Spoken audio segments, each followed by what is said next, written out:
Alan Oriana. I'm with Junior Achievement, and today we'll be talking a little bit more about personal budgeting.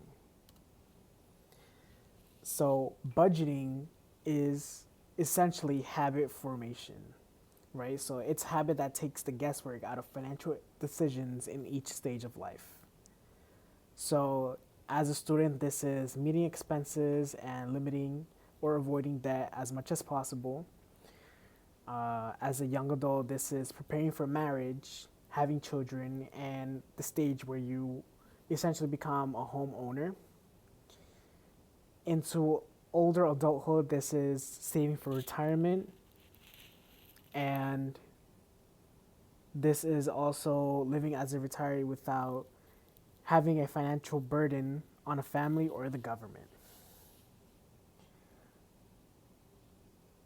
So we should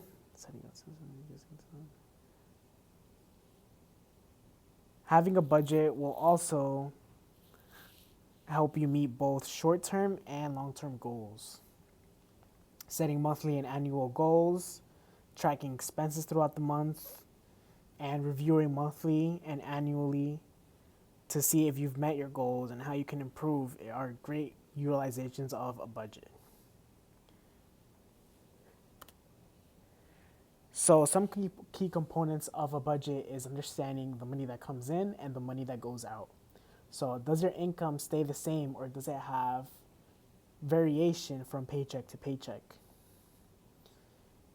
You should also focus on your take-home pay and base your budget off of that, because other variations are not a great way to track and base your budget off of, just because you don't know when money will be coming in.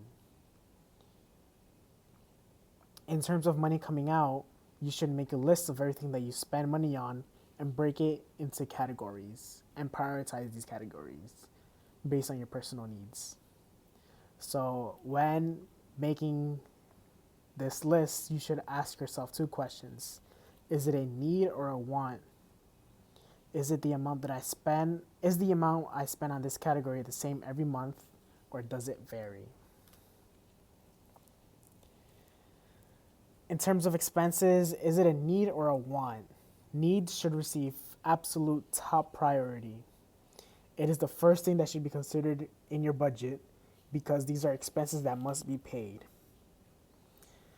You should examine wants to see if you actually need them. Sometimes people mislabel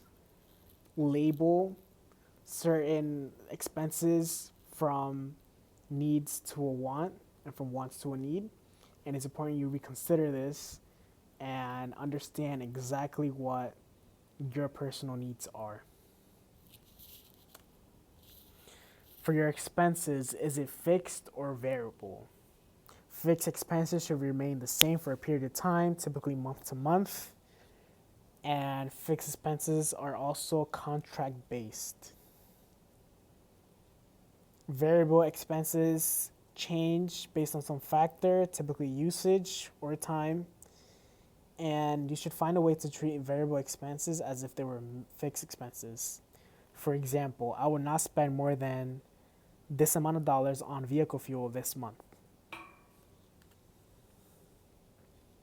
Some income category examples include keeping track of each individual income source, your gross income, which is your income withheld from taxes and fees, and your take-home pay. Remember, take-home pay should be the foundation of your budget. So here we have Dave Ramsey's baby step method. So as quoted from the Total Money Makeover by Dave Ramsey, once you've mastered budgeting in the short term, you can start to think about the long term. While the later steps may not apply to you for a few years, they will be easier to achieve in the future if you master budgeting now. So here we have his baby steps method, which should be applied to your life as early as possible.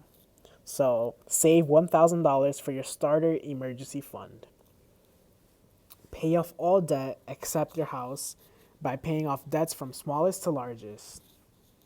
Example, the debt snowball. 3. Save 3 to 6 months of expenses in a fully funded emergency fund. 4. Invest 15% of your household income in retirement. 5. Save for your children's college fund. 6. Pay off your home early. 7. Build wealth and give. Thank you.